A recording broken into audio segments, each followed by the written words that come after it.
We'll get started with the webinar Path to Bankability, Unlocking Investments in Long-Duration Energy Storage from 3 to 4. So we'll start with 3 presentations and then go into a discussion at the end. Next slide, please. This webinar is organized by Flow Batteries Europe, a members-led trade association based in Brussels, representing the flow battery stakeholders at the European level. And we are, of course, joined and co-organized today by Long Duration Energy Storage Council and Energy Storage Europe. So thank you to both of them for their collaboration on this webinar today. As a quick shout out for our events coming up in June, the International Flow Battery Forum. Pre-registration is open now with a guaranteed early bird price. So we hope to see you there, and let's talk more about long duration storage and flow battery bankability. As a quick notes for practicality, please note for the discussion after our presentations, we'll be using the Q&A function for questions. So you're welcome to introduce yourself and make some comments in the chats, but please be aware that questions will be taken only from the Q&A, not from the chats. Thank you. Without further ado, I think we can go into our first presentation from Anna Siefken, Director for Policy and Markets North America at Long Duration Energy Storage Council. Hello, and thank you for being part of the presentation today.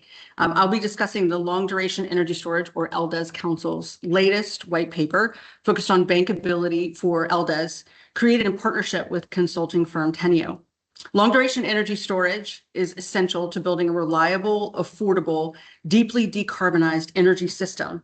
So the technologies are ready. The system need is very clear. The constraint we must now solve is investability. The presentation focuses directly on that challenge. So I'm Anna Siefken, Director for Policy and Markets North America at the Long Duration Energy Storage Council.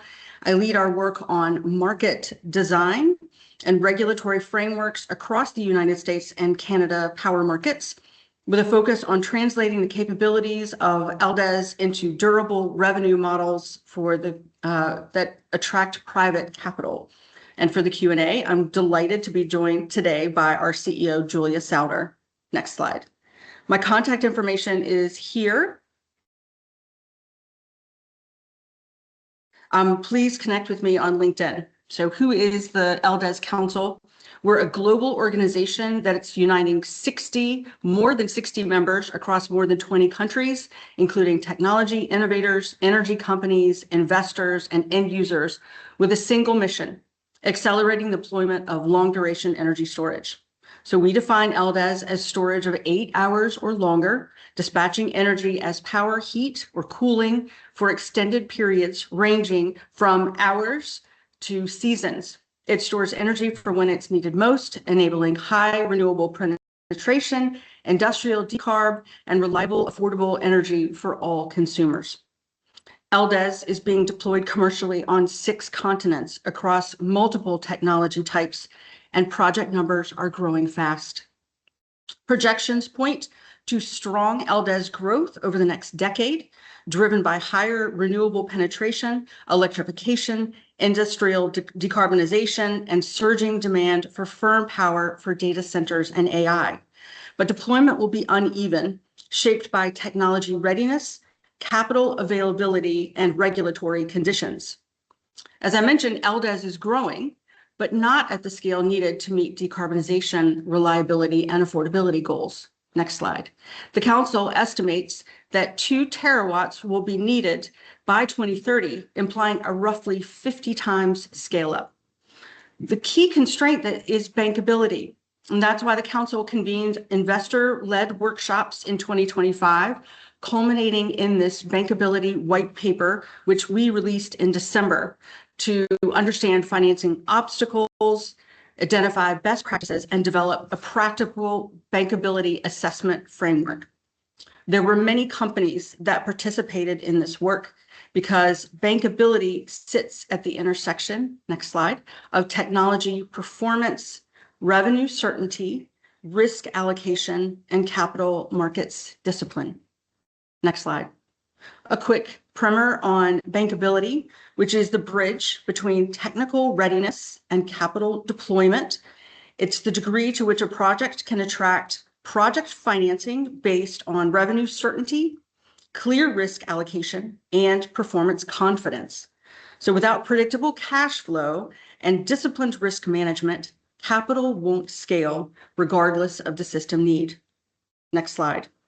So the barriers to LDES scaling are structural. Markets currently favor short duration resources and don't fully value duration, resilience, or adequacy.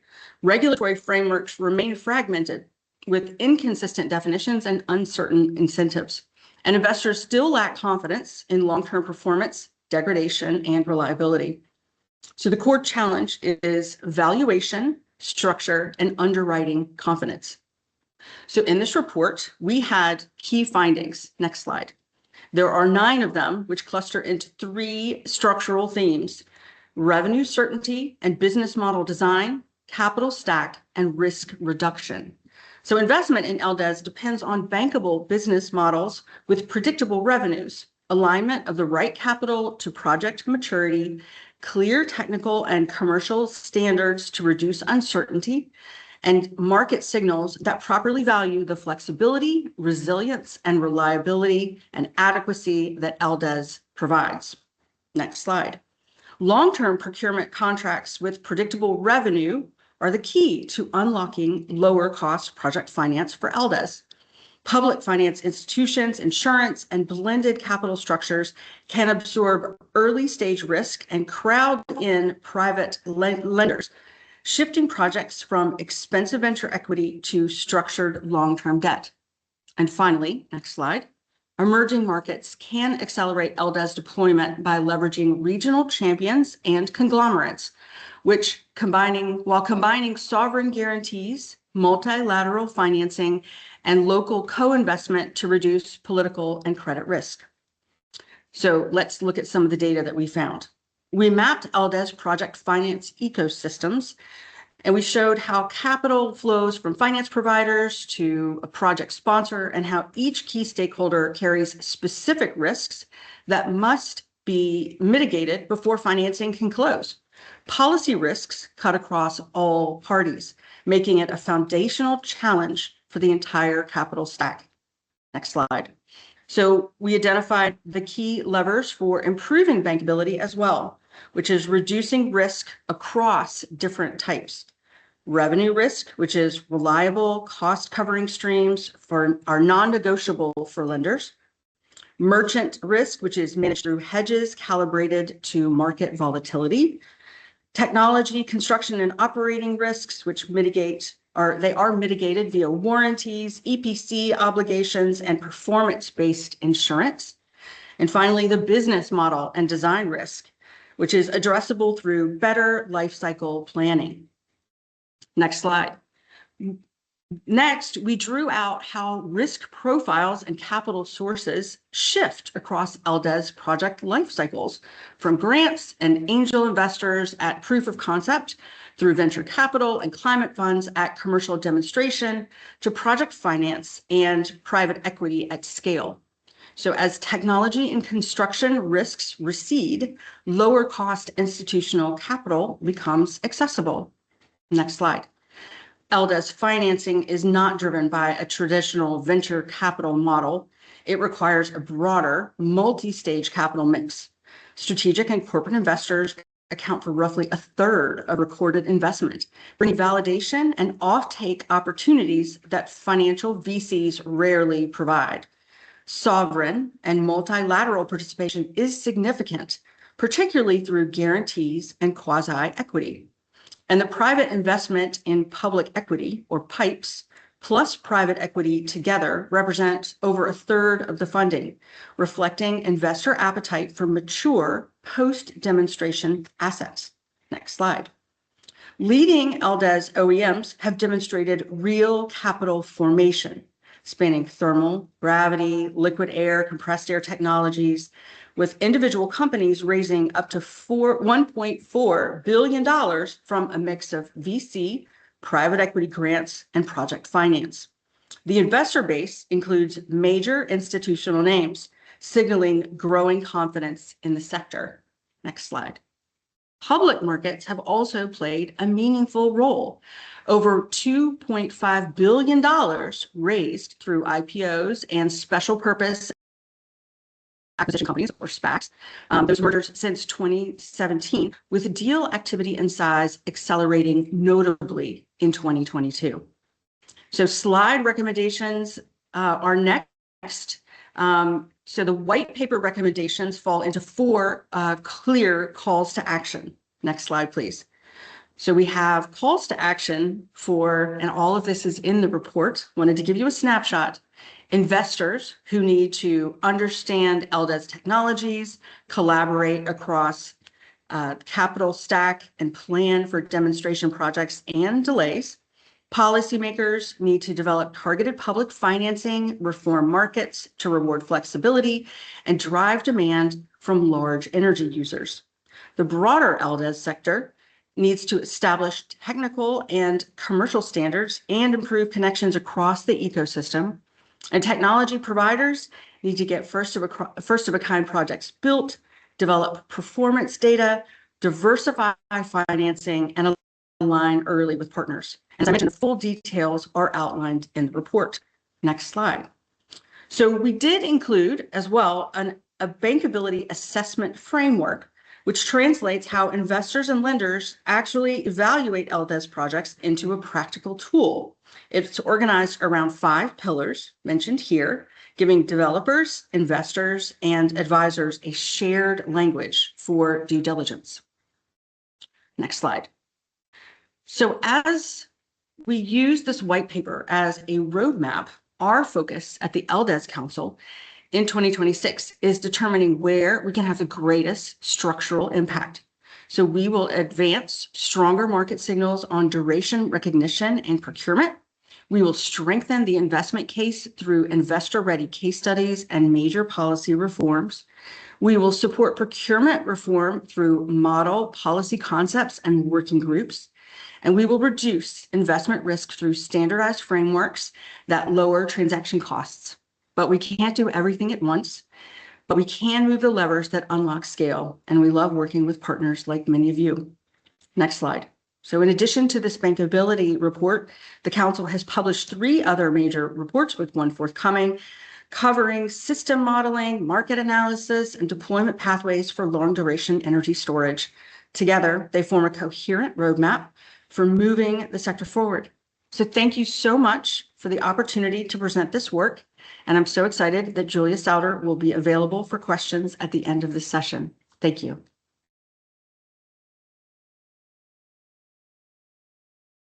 Thank you very much, Anna. So my name is Jesse Terry. I'm a policy officer in Flow Batteries Europe, and will present our recently published reports on long-duration energy storage governance best practices from the European Union and as well as Norway, UK, and Switzerland. So this report basically compiles the different energy storage policy mechanisms which can affect bankability in each of the EU member states, again, and UK, Norway, and Switzerland, to give an overview for our members and for anyone else who wants to read it on what kind of opportunities and mechanisms are available, and then to take from this overview some of the best practices that we see around Europe to then be shared with national regulators and the European Commission to basically try to apply at a wider level, or at least provide a good example. So this was compiled by existing EU-level sources from the JRC or different EU agencies, as well as directly from national regulators through what's available publicly on our websites or in their documents. And then for information that we weren't able to find from there, there was also direct communication with different national regulators to find this information. Also, very quickly to cover the intro of this paper, which is why the EU needs long-duration energy storage. It is for many reasons, but largely to meet the renewable energy and decarbonization goals. There's now several reports saying that more than 40% renewable energy, you need more than 4 hours of energy storage capacity, which of course you can only get effectively from long duration, and the capacity needed just goes up from the more renewables that are on the grid. Next slide, please. So these are a few maps to really highlight how kind of fragmented things are across the EU. So on the left, you can see different capacity mechanisms that are active in the EU. So in green, you have strategic reserves. In the dark blue, existing capacity mechanisms, and then all of the different stripes and other colors are either capacity mechanisms underway or different versions of this kind of thing. In the middle, there's double charging, so that would be for charging and discharging into the grid, which still exists in several member states, but the EU has more recently taken action on that. And finally, the small one on the right is for time of use tariffs. Sorry, the legend is quite small, but in purple, it's for both distribution and transmission, and in yellow for distribution only. Sorry, other way around. In purple for distribution only, and yellow for transmission and distribution time of use tariffs. So basically, this is just to give an overview that things are really different all over the EU. So from this point, we then can look more concretely into our recommendations to for what's been working well and what should be applied at a higher level. So we can start with the more generic policy recommendation, which is to set national energy storage targets, preferably long duration energy storage targets. These provide clear long-term visibility for investors, steer network planning and system operation, and just align all stakeholders across the level for where we're going, including the plan to achieving this goal. There's a few examples of this around the world where this has worked really well. So we can look at, of course, China, which had previously set a goal for non-hydro energy storage of 30 gigawatts by 2025. This goal was totally smashed, and they had more than 50 gigawatts by the deadline, which has now been, this goal has now been increased to 100 gigawatts. If you look at California, it was a similar story, and initial energy storage targets by 2020 were achieved several years earlier. And now more recently, California has set specific targets for long duration storage, which is to have 2 gigawatts by 2037, of which 1 gigawatt should be 12 plus hours and the other should be multi-day. You can read a little bit more about those in the two reports on our website that are linked there on the bottom. But within the EU, there is more recently an example of this to some extent. You can see there on the right that Ireland has now set targets for the initial procurement of 500 megawatts of long duration storage of 4 plus hours by 2028, as well as requirements to define the route to markets for 2030 to 2040 long duration storage needs. This came from a study from Airgrids, which found, as mentioned earlier, that to meet renewable energy targets, you need to have long duration storage capacity on the grid, and was then eventually integrated into its electricity storage policy framework, and is at a higher level more implicitly included in its national energy climate plan. So that, along with the European resource adequacy assessments plans that each EU member state have to do, would be a great place to include these targets like this, or at the very least a pathway to increase storage capacity. Next slide, please. So these next three slides will include the main recommendations, which came from the best practices that we found when compiling this report. So that starts with targeted long duration energy storage contracts. This can look like contracts for difference or cap and floor regimes, which exist in a few countries already, to basically help deliver a viable business case for long duration storage to remunerate it for the services it provides and provide the long-term revenue certainty and de-risking. So the most famous example of this is probably the UK cap and floor. So for those not familiar, it's basically a long-term revenue certainty mechanism through a regulated revenue floor for long-duration storage projects, as well as a cap to return excess revenues to consumers. So this de-risks the projects, ensures revenue stability, and keeps everything stable. There's also a similar mechanism being set up in Ireland, and on the Commission side, there was also recently the guidance on contracts for difference, to encourage and promote more contracts for difference to be applied across the EU, which should help a lot with this. Another part of this will be full market integration, which was, I think, already briefly mentioned. So to make sure long duration storage is properly allowed to fully participate in the market for all services and to be properly remunerated for its services provided, especially for the long duration storage capacity.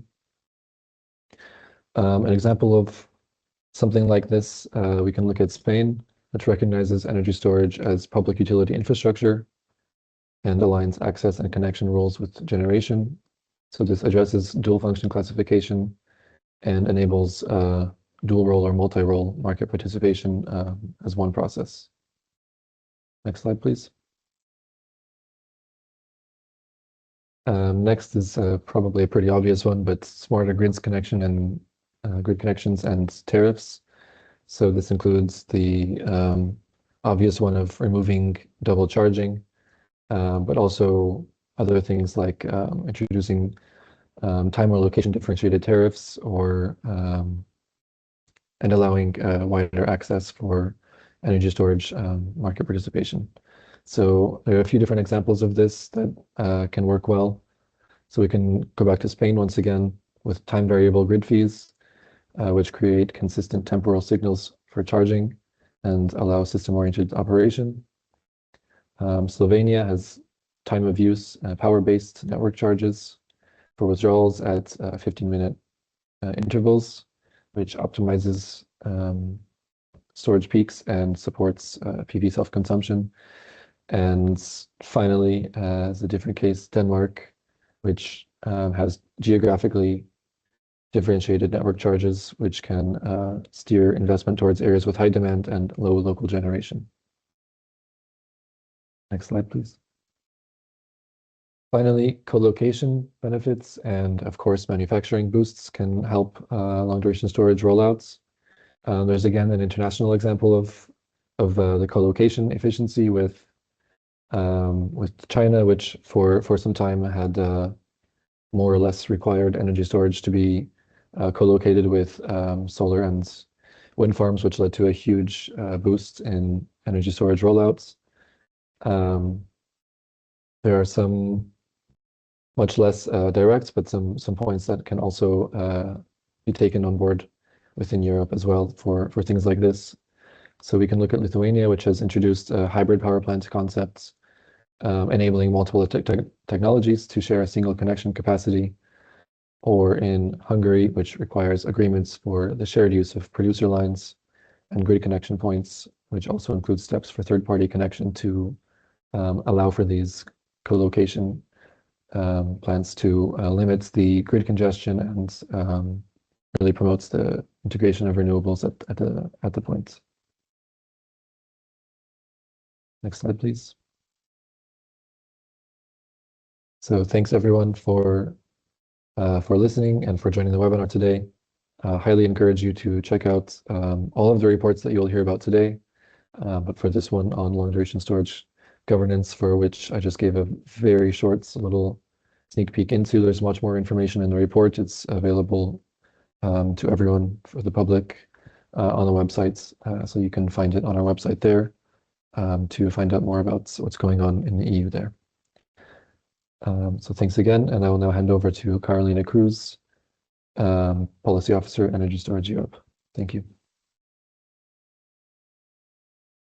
Thank you, Jesse. Thank you, Flow Batteries Europe, for the invitation. And I'm very honored to be in this webinar today together with the LDES Council.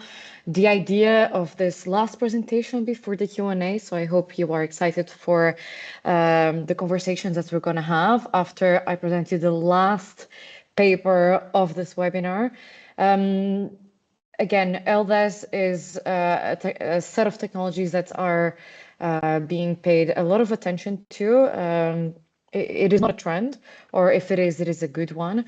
And we identified at Energy Storage Europe some some developments that we would like to discuss in this webinar. This builds up on another paper that we wrote on policy options to anticipate the deployment of long duration energy storage, where we look also at best practices and how to best implement them in Europe. If you can go to the next slide. So what is LDES and how much do we have of it today? There's a mistake here. We should have put it instead of gigawatt hours. So this is something that is going to be resolved in the next time we show some numbers. But Anna showed the number or the quantity of LDES throughout the world, but we thought it would be interesting to do a deep dive on how much of it there is in Europe. So pump hydro is the biggest contender here.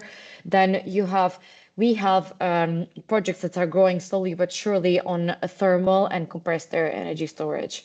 An important trend here is these technologies started full scale a couple of years ago with, for example, in 2024, a compressed air energy storage project being secured a capacity market contract in Ireland. We are also seeing tailored support schemes, particularly in Great Britain, which shows great promise. Post 2030, the long-term flexibility needs will also intensify with the rollout of renewables, and electricity systems become more dependent on these. So naturally, there will be more opportunities for the rollout of LDES. If you can go to the next slide.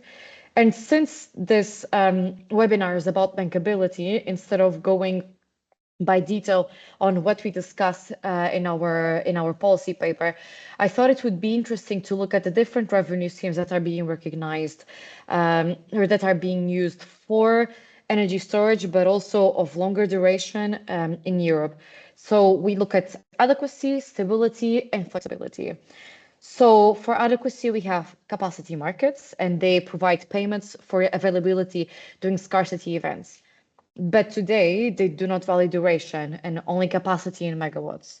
This creates an issue, meaning that LDES provides energy over time, but it is remunerated as instantaneous capacity. Derating is also critical here and can significantly impact revenues depending on assumptions. Then stability or system services.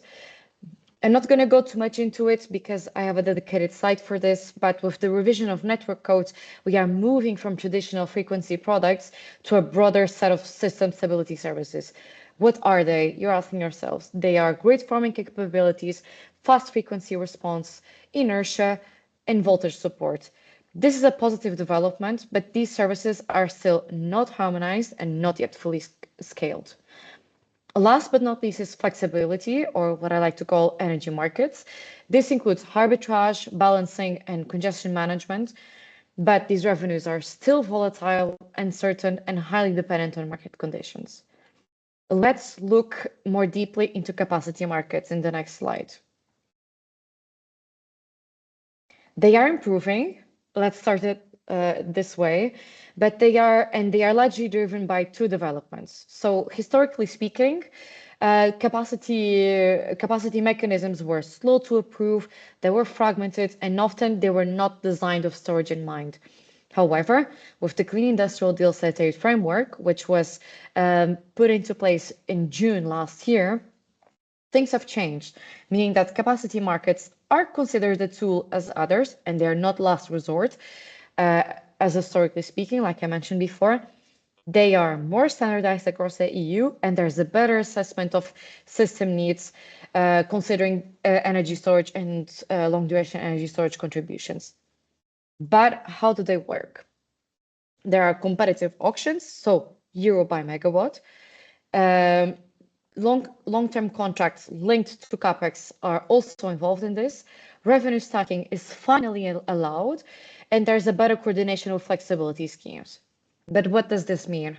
It means that capacity markets will be rolled out way faster, they will be better tailored to storage, and there will be better transparency for investors.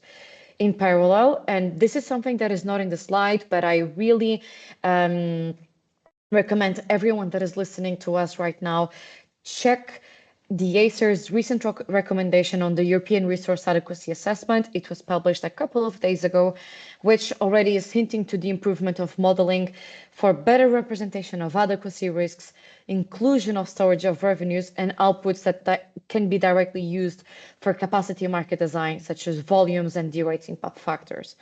This is important because it aligns systems with market design. However, and you can see it in the last box, capacity markets are still designed around megawatts and not megawatt hours. For LDES, the value lies in duration and sustained delivery. So if this is not captured, LDES is undervalued and shorter duration assets will still be favored. Last but not least, the rating methodologies are very critical because if they are not well designed, they can significantly reduce revenues.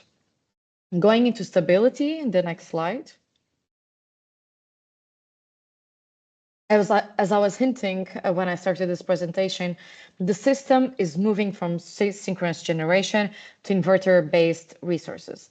This creates the needs for inertia, fast frequency response, and grid forming capabilities. And LDES can provide all of these. However, these markets are still evolving, procurement is often national or local, and volumes remain limited. So from an investment perspective, these revenues are short-term and certain, and for now, they're not contractually stable. So they improve project economics, but they do not provide bankability. Let's go to flexibility. In the next slide.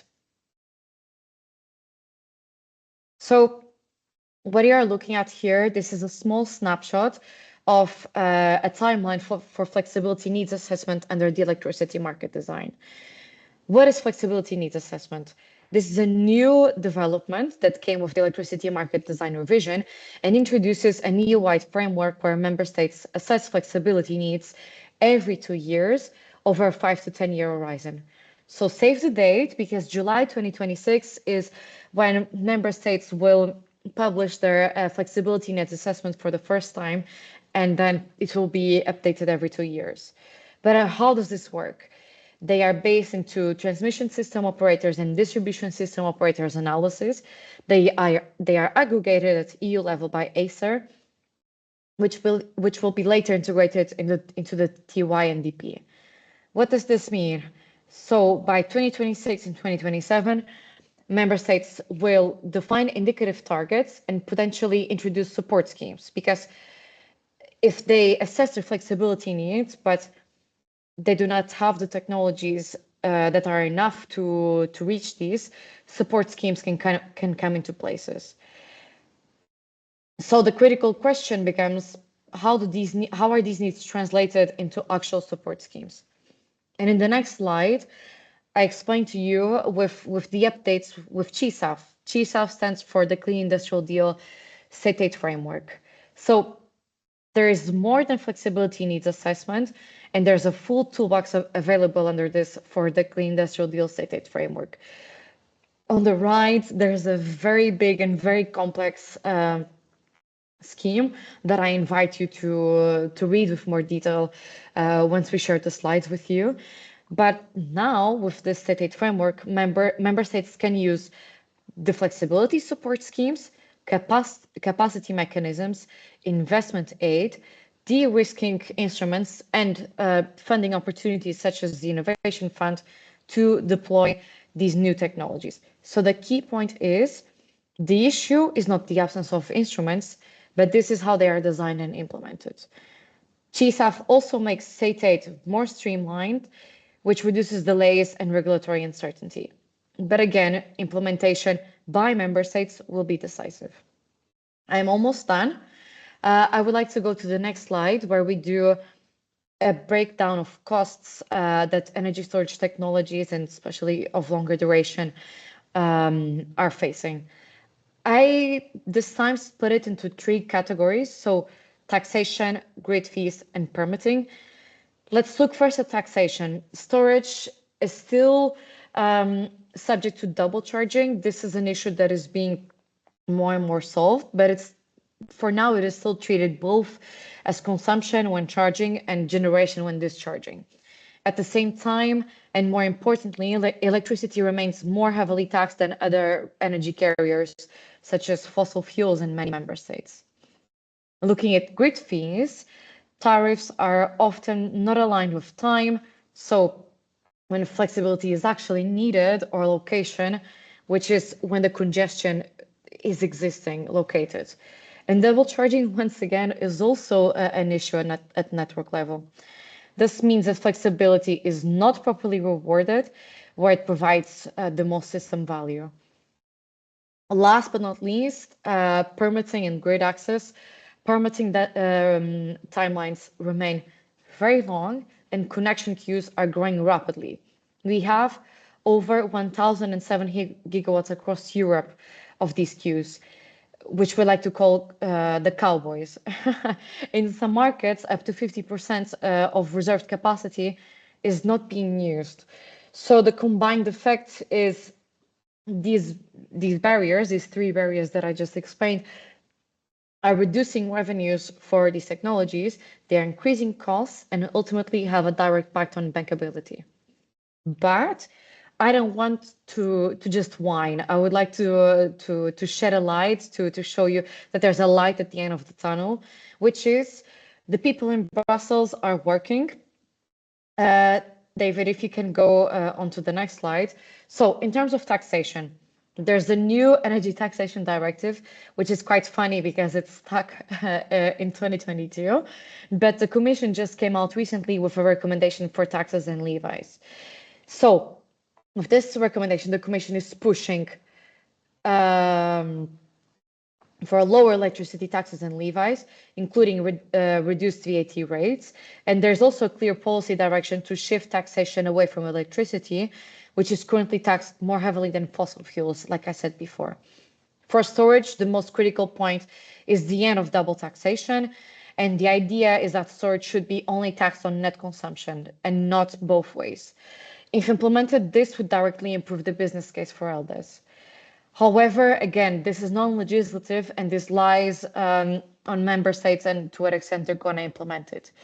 For permitting, for the ones that are accompanying the grids package in the next slide, this is an area where we see clear progress. It revises the Renewable Energy Directive, especially considering the binding times that are being introduced. For standalone Excuse storage, me, Carolina, could you please move on rapidly? We're Yes. running out of time. Thank you. Okay. Permitting will be faster, not only for standalone storage, but for pump hydro, and projects will be fast-tracked. In grid connections, then to wrap it up, this, which is also part in the next slide of the grids package, the focus is shifting towards efficiency and better allocation of capacity. I will finish with the recommendations.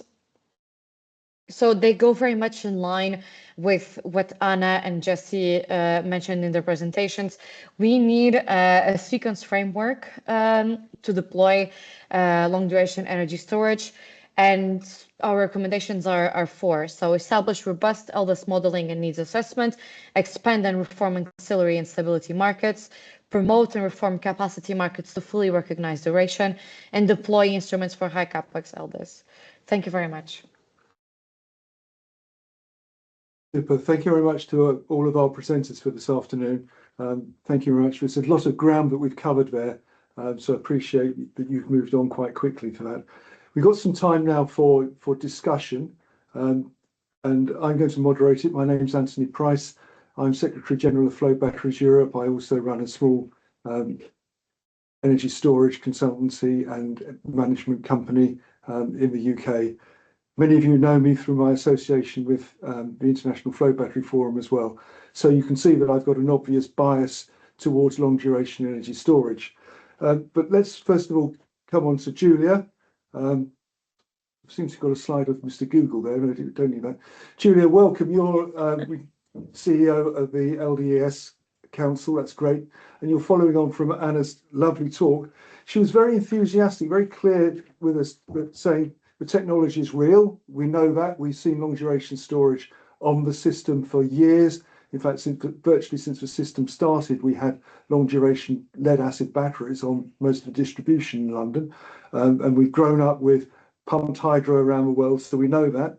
We know the need is clear because everyone keeps telling us, oh, well, there's plenty of sunshine, there's plenty of wind, it's just at the wrong time, if only we could move it. So it seems to me very, very obvious that we should have storage. And yet we've had to form various pressure groups. We had to go around saying, we've got to work on investment. So my first question to you is, to what extent does bankability vary across the different LDES technologies? And how do investors assess these differences in risk and maturity? It's great to see you, Anthony, and thanks so much for the opportunity to be here today. And fantastic job with Jesse and Caroline and Anna, really highlighting, again, how valuable long duration storage is to the solution that Europe needs to help with the energy security, reliability, and flexibility. Anna highlighted, and it was echoed by Jesse and Carolina, like the technical maturity is there and growing. We have deployed projects, as you noted, but we do need the modeling to be updated. So you really can't compare apples to apples. I think right now we're comparing apples to zebras. And so we really need to make sure that we are looking at how do we value multi-day storage, and are we giving it the right access and toolkits with resource adequacy? I think we're looking at some of the inconsistencies in the framework, and I think this is what's so great to see about European leaders, especially in Brussels, really jumping into the framework that we need for flexibility. We need that policy consistency. Right now around the world, there seems to be a lot of policy volatility. And as we're all looking at what we can do to standardize terms, definitions, and performance metrics, I think this is really important for the ecosystem, so that we bring in the investors to understand there is policy certainty. We bring in the insurers, the policymakers, the investors, the industrial customers to see that there's this collaboration on how we really provide that revenue certainty. And I think what we're looking for is that you have the risk allocated and that this is called out. And I think the policy terms that Carolina outlined are really critical, that we really make sure that each one of these market frameworks really does take it to the next level, so that we do have an equal level playing field where LDES can really provide the extraordinary value to all the different systems. So one last key thing I just want to highlight is that there's still a lot of struggles about understanding, the value, especially flow batteries, of what can be provided to the systems. But it is really important to look at, the tools that you can decarbonize, the flexibility, the policies, and then really just, again, reducing grid fees and working on how can you hybridize, like we saw in Lithuania, about bringing LDES in with renewables to provide that program certainty. And I think this is what we're looking for, again, is removing the inconsistencies, really being focused on what we can really value and how you get paid for services, so more and more investors support the system that Europe needs to be successful, and showing the world of how to lead with renewables and long duration storage, providing nonstop, clean, firm power and heat. Okay, so can I just dig in a little bit further there? Because obviously we hear lots about LDES projects that get the go-ahead. We tend not to realise what has caused the projects that have failed to get investment and funding. So what differentiates bankable LDES projects from those that don't get started?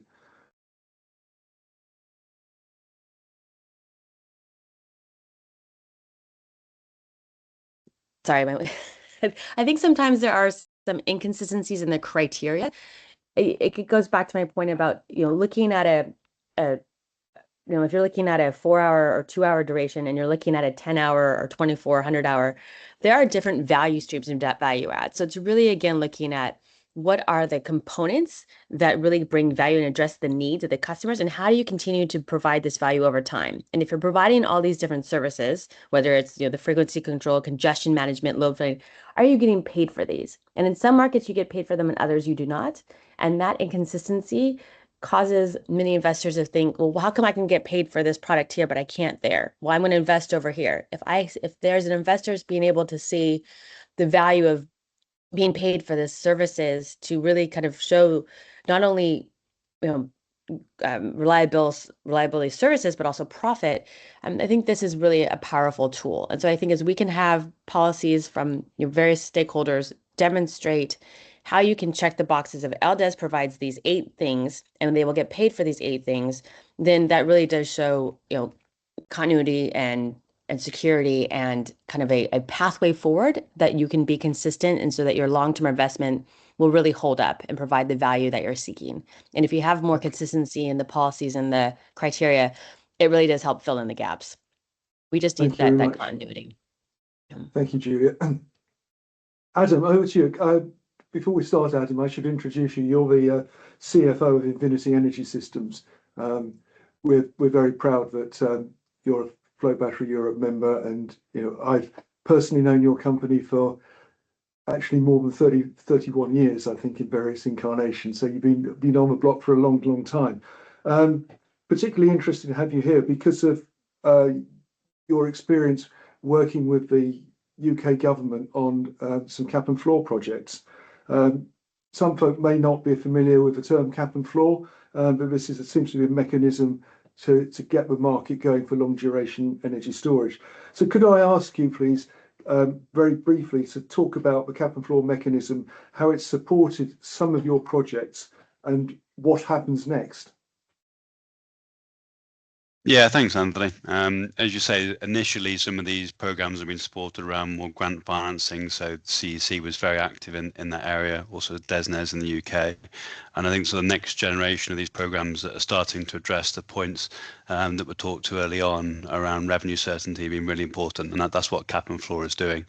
So essentially that's providing a floor that allows projects to support project financing, and then a cap at which point some of those revenues are given back to the bill payer. And that's really important because, I mean, as Anna articulated early on, essentially you've got these two areas. You've got revenue risk and you've got operating and technical risk. And until you've addressed that first one, you can't start to put project financing capital behind these sort of projects. So in our case, this has been very important. I mean, the UK government's targeting about 50 gigawatt hours plus through cap and floor. At the eligibility stage is about 17 gigawatt hours or so, with our projects in that scheme. So a real sort of step change in terms of what is being put onto the grid. Typically, there's 28 to 2030 deliveries. In terms of those schemes, and the next stage we're expecting in April, sort of further shortlist than in the second half, so going through to awards. So they're going through a very deliberate process there, and we talked early on about bankability. We have to remember that bankability is only really starting once you deployed multiple units into the field. So moving past pilot first of a kind TRL8 to TRL9. A project finance lender is delivering capital at a very low margin over risk-free rates into an SPV. So we're looking for risk being sourced out to other parties outside of that. So having that revenue certainty for something like cap and floor, having technical risk passed out to insurance underwriters is really, really important in getting these things to bankability, as you articulated through the study. Super, thank you. And in your experience, which countries are currently leading the way in opening up LDES? I mean, this is probably asking you to give away all your commercial secrets of where the best opportunities are. But if people were looking to either build LDES or sell LDES projects, where would they be going?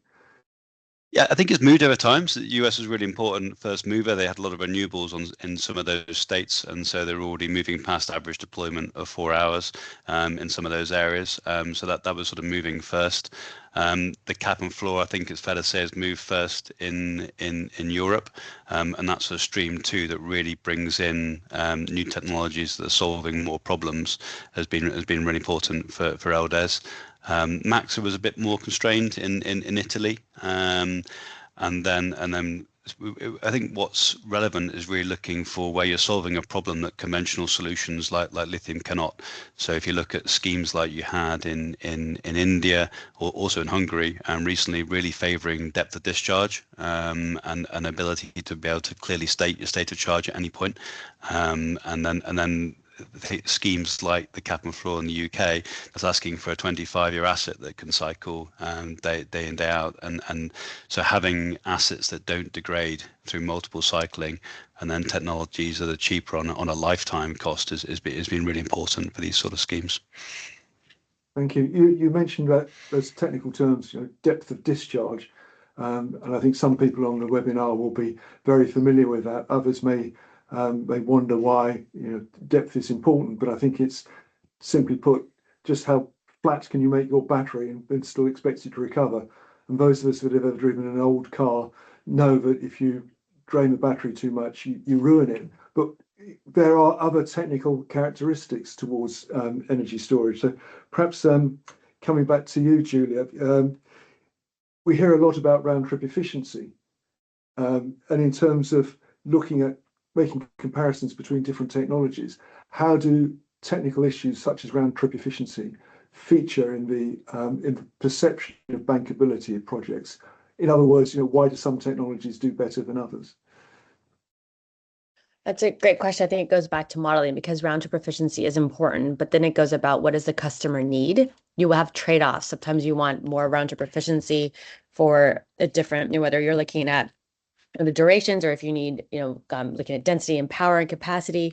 I think it goes back to, again, what is the basic need of the customer and what are you providing services? The ancillary services include round trip efficiency, the load following, frequency response, congestion management, and all this depends on what do you need at the time frame. You might want a lower round trip efficiency for longer durations because that's what you're looking for. Again, I think it's about trade-offs, and I think that's a really important value to consider, but it should not be the only thing that you're considering in your bankability criteria. You will miss out on all the other benefits that LDES technology solutions can provide if you're only looking at one or two factors, considering you can get 8 to 12. And I think that's a really important question for policymakers and investors. Are you getting paid for all the services that you can really achieve from LDES technologies? And round trip efficiency is a known commodity. It's a known factor. It is an important one, but it's not the only one on the checklist. Thank you. Can we go on to Jessie and Carolina, please, if you're still there? I mean, there's a little part of your slides where you showed just how much storage there was in Europe. Why is there so little thermal storage shown and little compressed air? Carolina, over to you. Thank you, Anthony. I would say the industry wants to decarbonize. We see a big push for it, not only in terms of policy, but also the industry. There's a big complaint that they're paying high energy prices, and thermal energy storage has been identified as a critical technology that helps these industries participate in the market. So they can buy and sell energy while they are decarbonizing their processes. So this trend is growing a lot, especially in the Nordics, but also in Portugal, which is where I'm from. I always like to give this example, but for example, Heineken, which is a beer factory, I think everyone knows them. They added a thermal plant in their operation so that they can decarbonize the process, but also participate in the market.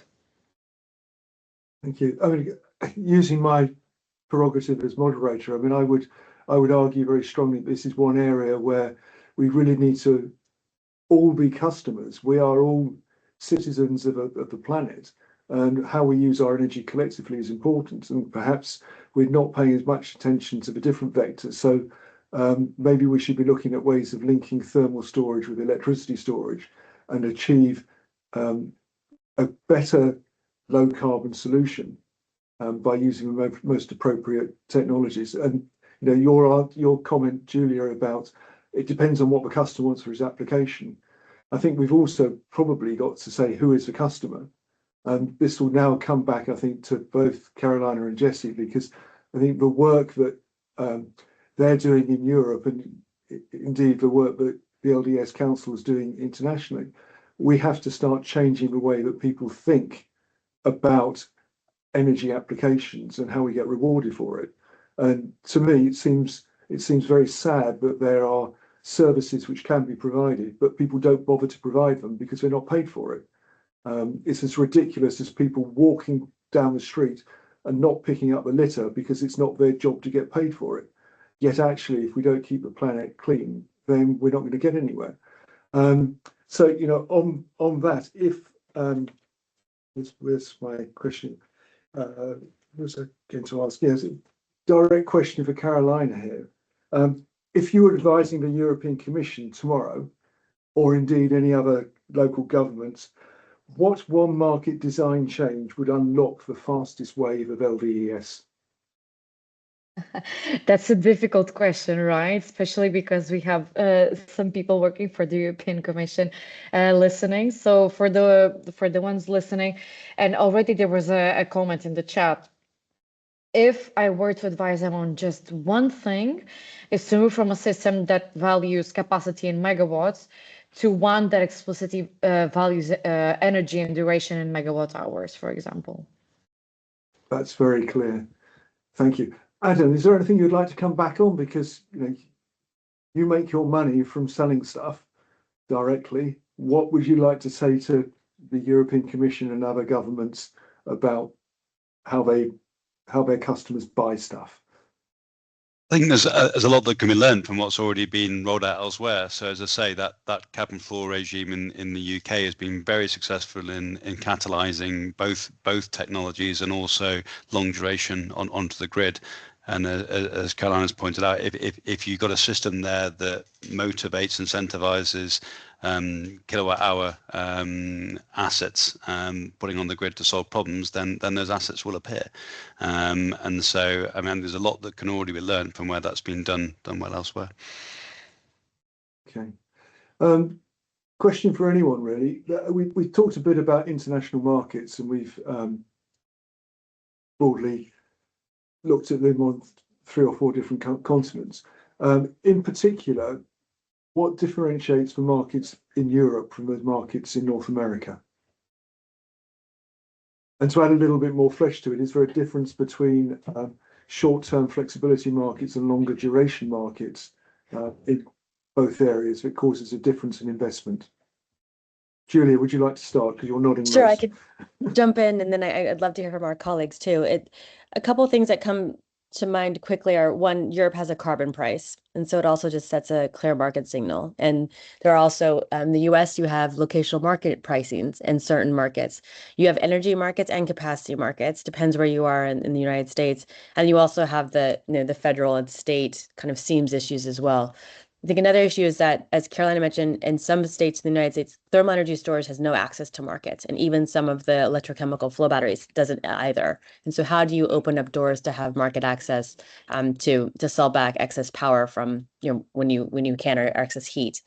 If you're looking at Australia, kind of difference between the UK cap and floor, they have a capacity investment scheme that's turning into long-term investment LDES program, and this really builds together state LDES targets to give those clear signals, as well as federal mandates and consistent policies, which is creating a very strong roadmap for investors to look at, multi-year, multi-decade investments. As mentioned by Adam, in India, we have projects that are both, the 4 families of LDES are all being deployed there because of the, increased penetration of renewables, over 250 gigawatts of renewables in many of the states, and really looking at how does LDES provide that round the clock. They're looking at different market mechanisms to not only ensure that the request for proposal criteria starts from the policymakers and the utilities from the beginning, it maintains consistency through the process. So there are, again, those clear signals of how you get paid for the variety of different services, keeping in mind how to give the lowest cost power and heat around the clock. There are different incentives to pull into, whether it's made locally or also just different, public-private partnerships are also key. We're seeing that in Spain. We're seeing that growing in other countries. I think the upcoming German announcement of the specific duration call out is so critical, again, to make sure that you're looking at all the different benefits that can be provided. We have a report that kind of goes into more details too, but I think what's exciting is that for policymakers around the world, this is not like a first of a kind thing. You actually can see other examples happening around the world and learn from best practices, that this is something you can really grow from and really continue to push forward. The different interpretations of what flexibility means, the different push and pulls of incentive packages, and even the the kind of ups and downs of policies moving forward, retreating back, going forward. There are kind of underlying themes of what trigger points can give you consistency. And I think one last point on the United States is that I think it's really important as customers start to see price shocks, they are starting to demand new things. And I think this is also creating kind of a revisitation to past policies, no matter which administration, just kind of shows how do you bring costs down. Affordability around the world is one of the most essential components of conversations tied to energy security and flexibility. But it's about how do you bring down the costs and what type of mechanisms can be worked at the state and federal level for them, or through different public-private partnerships. Thank you very much, Julia. Adam, any final points to add to that, please? Yeah, I think you've seen, I mean, Julie mentioned capacity contracts in Australia, and I think you're seeing a bit more of that in the US as well. Also, so resource adequacy is becoming an important theme there. So, you know, if you're trying to solve a slightly different slightly different problem than putting something on the grid for sort of 5 years or 10 years for ancillary services. You're trying to put a long-dated 25-year asset on the grid to really shift material duration of energy, and so I think there's a different need for LDES compared to what's predated it in more the ancillary services market, and that's starting to be reflected much more. Also, we see in the US a lot more around national security and security of supply.